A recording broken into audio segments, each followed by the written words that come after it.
Nonprofit organizations like United Way of King County are absolutely vital to the work that we do at ParentChild Plus, both in Washington State and across the country.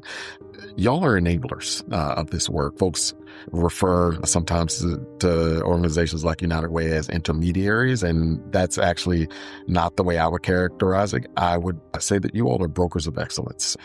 This is Hourglass, the podcast for United Way of King County in Seattle. Coming up, a conversation about ParentChild Plus with its new CEO, Stephen Cockrell.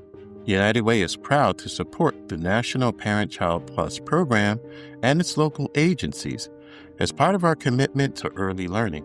United Way caught up with Cockrell recently when the new leader of the New York-based national organization visited the Seattle area. We chatted with him about stepping into his new role, the current state of early learning nationally, and how Washington State and organizations like United Way help prepare our kiddos for formal schooling. We also chatted with Joy Sebe, United Way Education Strategies Director, about our commitment to ParentChild Plus. Also, we'll highlight our ongoing free tax preparation campaign and a local volunteer opportunity. I'm your host, Joe Burris. Thanks for tuning in. At United Way of King County, we support local families through early learning programs so that children start school on a path to success. Thanks to their participation in ParentChild Plus, many children will enter kindergarten fully prepared for classroom learning. ParentChild Plus began in the early 1960s as a program that forced a path for children's success in school by reaching out to them before formal schooling began. That meant engaging with children and their parents in their home environments. ParentChild Plus early learning specialists, who usually share the same language and cultural backgrounds as the families they serve, work with parents and home-based child caregivers via half-hour, twice-weekly visits. Families receive books, educational toys, and guide sheets with tips on vocabulary building, social emotional development, as well as music and art activities. Today, ParentChild Plus works with more than 140 partner agencies across 15 states in the U.S. and 6 countries worldwide. United Way of King County supports ParentChild Plus in collaboration with more than a dozen King County community partners that provide the program. In 2019, United Way helped assemble 7 local ParentChild Plus providers to form the Emerging Alliance of Communities of Color. This alliance serves Black, immigrant, refugee, and Muslim families. United Way then provided the alliance with no strings attached funding to allocate and distribute as it sees fit. Coalitions such as Emerging Alliance of Communities of Color help use ParentChild Plus to offer culturally appropriate resources and parenting support. The National ParentChild Plus program announced in September that it had named Stephen Cockrell as its new CEO. Stephen is the organization's first new CEO in 27 years, and he has had a career marked by social justice advocacy and support for parents and families through program development, partnerships, and fundraising. Stephen came to ParentChild Plus after serving as CEO of the Fund for New York City Public Schools, which raised more than $130 million to support citywide projects such as NYC Reads and to launch and scale pilots like the school system's first arts hub. Stephen also served as executive director of the Woodlawn Foundation, a community-based leader of an alliance of partners in Cockrell's hometown of Birmingham, Alabama, that works to break the cycle of poverty in the city's Woodlawn community. United Way recently caught up with Stephen when he visited the Seattle area.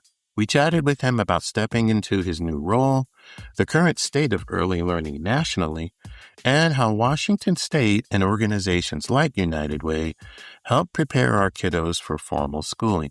We also chatted with Joy Sebe, United Way Education Strategies Director, about our commitment to ParentChild Plus. We began our discussion with Stephen, who spoke about his Southern roots and his work leading up to his current role at ParentChild Plus.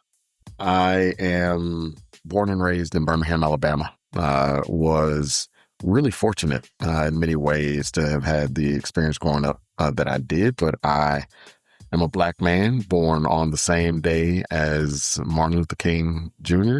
Oh. and born in Birmingham, Alabama. And so I was destined coming from that place and with that birth date to have a focus on community uplift work, from my earliest days. And I also, was graced to be born into a family that had that same sort of focus as well. My grandmother was a home-based child care provider as well as a domestic cleaner. And she not only took care of all manner of children that needed care, she also happened to watch the last two mayors of our town as well. And so I got to see from my earliest days what community and care looked like and the impact that it could have on individual lives as well as on a city as a whole. And so I've really carried that with me throughout, my life and career. And in many ways, that has been what's guided me to doing what I do. And so, as I left Birmingham, Alabama, I've really spent the balance of my career focused on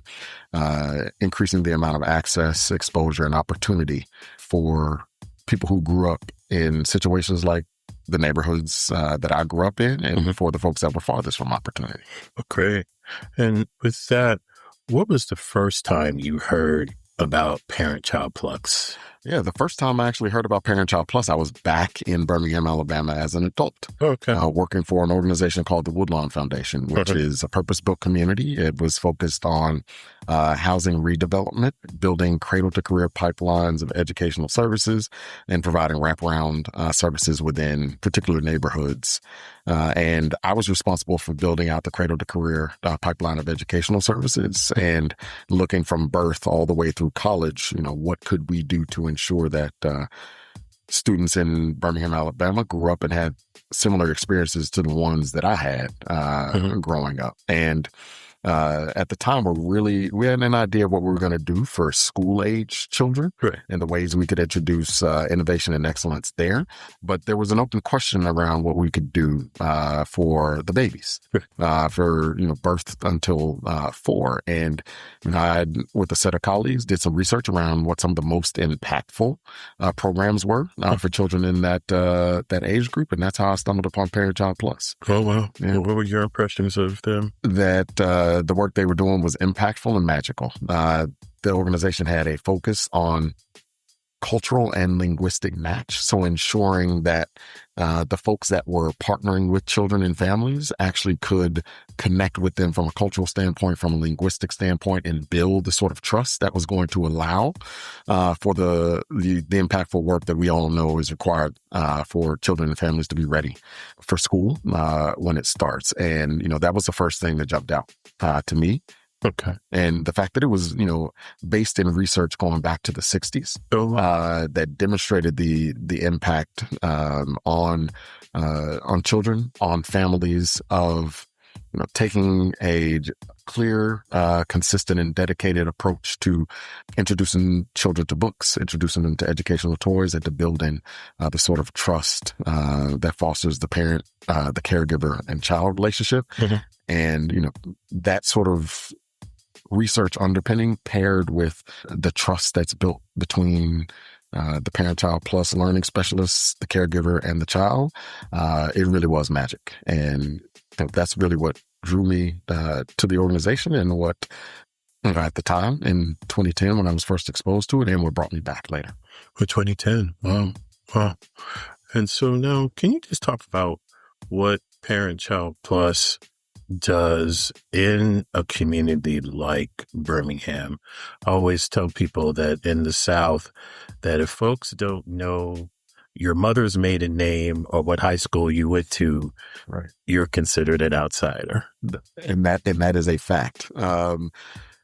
These communities are, they're small and they go way back. And personal relationships matter, context matters. And that's why I mentioned the cultural match as well as the linguistic match. Those are the initial markers of of connection and that lead to the sort of trust that's required to invite somebody into your home Right. First, and then to be willing to listen to some of the guidance that they may be sharing with you around how to expose children to books, to education at the earliest ages. Those are the sorts of things that make it possible. And it's a requirement in Birmingham, Alabama. We say all the time, where I'm from down there, that people do it differently. You got to do it the way we do it down here for it to stick and for it to work. And it's not that, other approaches don't necessarily work. Right. You have to bring that relational piece to the table. And in truth, that is what ParentChild Plus does, no matter where we are. And I think that's part of the power of the program. So now talk about how your former roles have prepared you for this. Yeah, absolutely.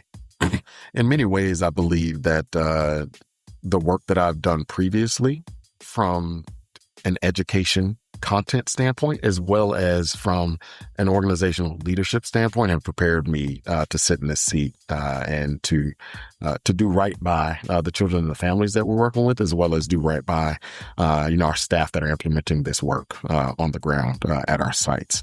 When I first left law school, I actually went out to Los Angeles and really got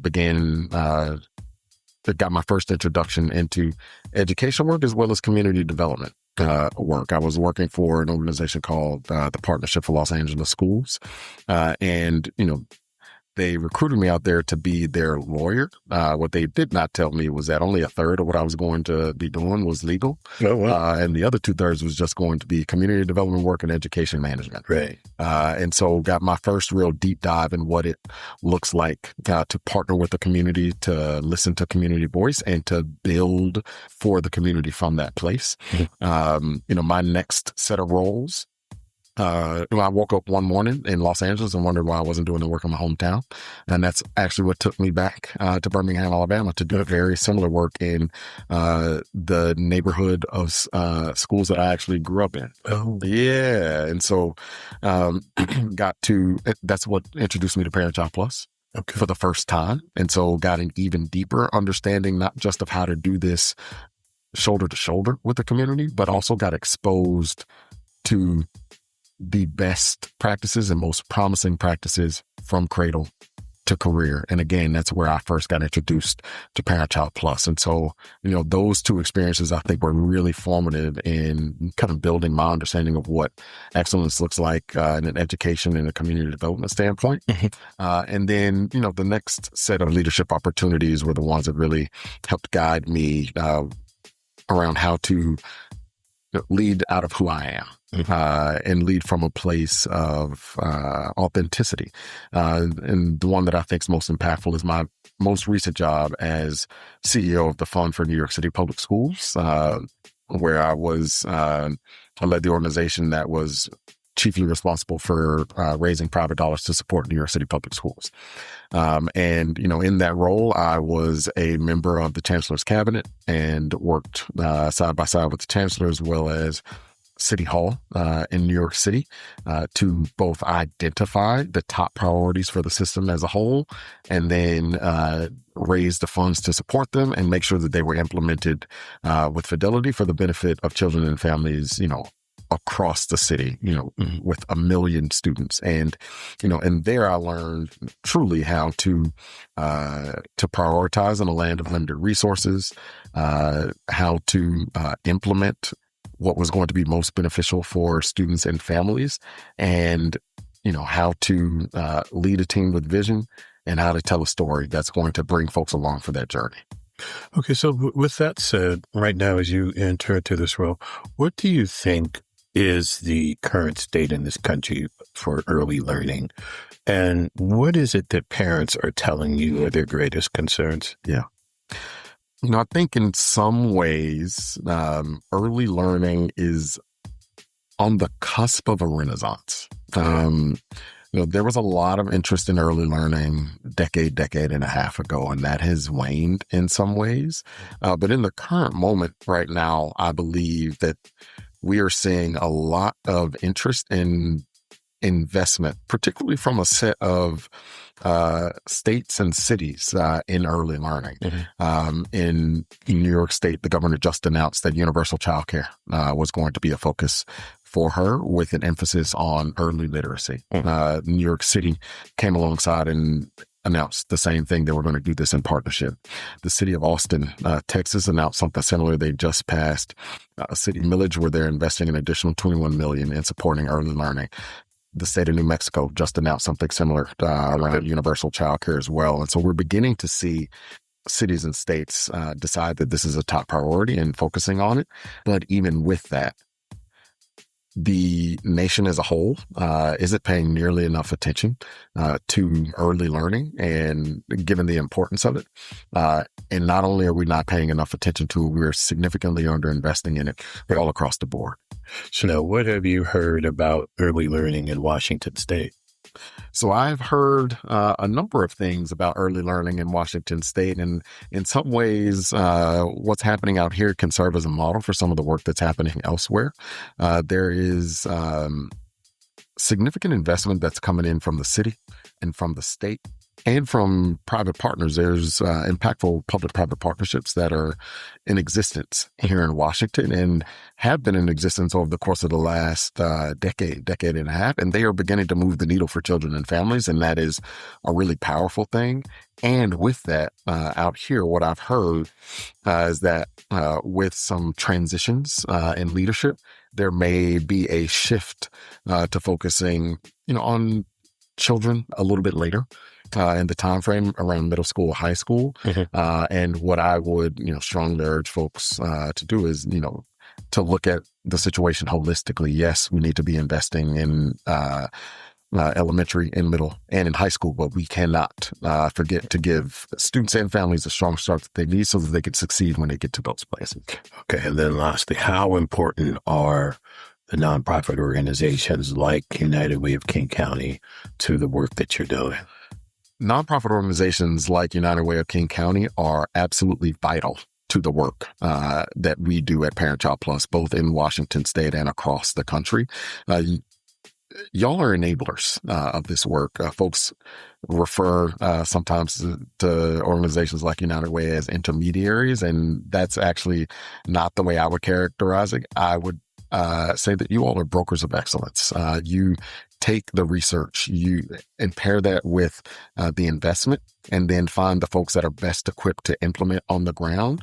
And without organizations like yours serving as quarterbacks for this work, then it will not happen with the sort of excellence, efficiency, or impact that children and families need. Hourglass also spoke with United Way Education Strategies Director Joy Sebe about our commitment to ParentChild Plus and the program's local impact. I am just so excited about the ways in which United Way has invested in ParentChild Plus and really passionately continuing to invest in ParentChild Plus.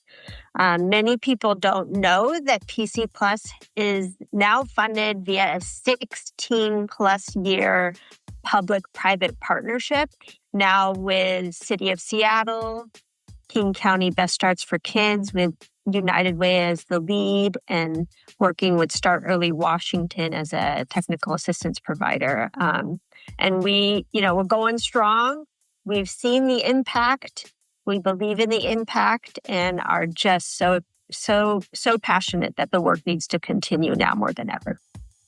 So can you just talk about the local impact, the organizations that we partner with, and just some of the things you've seen from them with this great program? Yeah, absolutely, Joe. ParentChild Plus in King County, we fund 13 community-based organizations that are really intentionally serving multiracial, multicultural, multilinguistic communities. And I really see ParentChild Plus as a driver of financial stability in our region. I see how our providers across the 13 sites are preparing children and families for the school system and getting them ready to learn, parents ready to advocate. Just in fiscal year 25 alone, we served more than 830 families, and that equates to 35,000 home visits. That's so many touch points at a time when families really need that connection to community, connection to basic needs resources, and all of that early literacy support. Another component of ParentChild Plus that's less talked about is that we are providing jobs for low-income women of color, often who have graduated through the program. So more than 30% of staff who are visiting families are former program participants. And so that, again, provides that financial economic stability within our region. And of course, long-standing partnership with our funders. United Way is really a critical leader and player in all of that. And we continue to be so grateful for everyone we get to work with to make this impact. Wonderful. Joy Sebe, United Way's Education Strategies Director. Thank you so much for your time and talking about ParentChild Plus. Thank you so much, Joe. To learn more about ParentChild Plus and to find a ParentChild Plus provider in our area, log on to parentchildplus.org/locations. And check out our latest blog about ParentChild Plus on our website, uwkc.org. United Way of King County's free tax preparation campaign is back. If you make less than $80,000 a year as a single filer, or less than $96,000 a year for non-single filers, you can have your taxes prepared for free at one of our 20 locations across King County. Those sites are now open through April 19th, and we have a virtual site that runs from February 2nd through April 19th. Funded by United Way, the IRS, and the City of Seattle, the free tax campaign offers tax preparation by specialists who will help clients understand their unique tax situations and take advantage of credits like the Earned Income Tax Credit and the Working Families Tax Credit. Last year, United Way's free tax campaign reached 18,200 of our neighbors, supporting them with $17 million in tax credits and refunds. For more information, log on to freetaxexperts.org. World Relief Western Washington of Kent is looking for volunteers to work in its Paradise Parking Plots community garden. Paradise Parking Plots is a 2-acre garden that provides spaces for refugee, immigrant, and Kent residents to grow cultural foods and reconnect with the soil. World Relief will train volunteers to do tasks such as weeding its food forest, controlling pets and diseases, and taking part in construction projects. For more information, log on to worldrelief.org/western-WA and click on the Get Involved page. At United Way of King County, we are working side by side with communities to build an equitable future for everyone. Hourglass United Way is a podcast that highlights how we and our partners spend time making a difference in our communities. Our work is made possible by the generous donations from people like you. Please send comments and suggestions about our podcast to hourglassunitedway@gmail.com. To learn more about our work or to support United Way, log on to uwkc.org. I'm your host, Joe Burris. Thanks for listening. Until next time.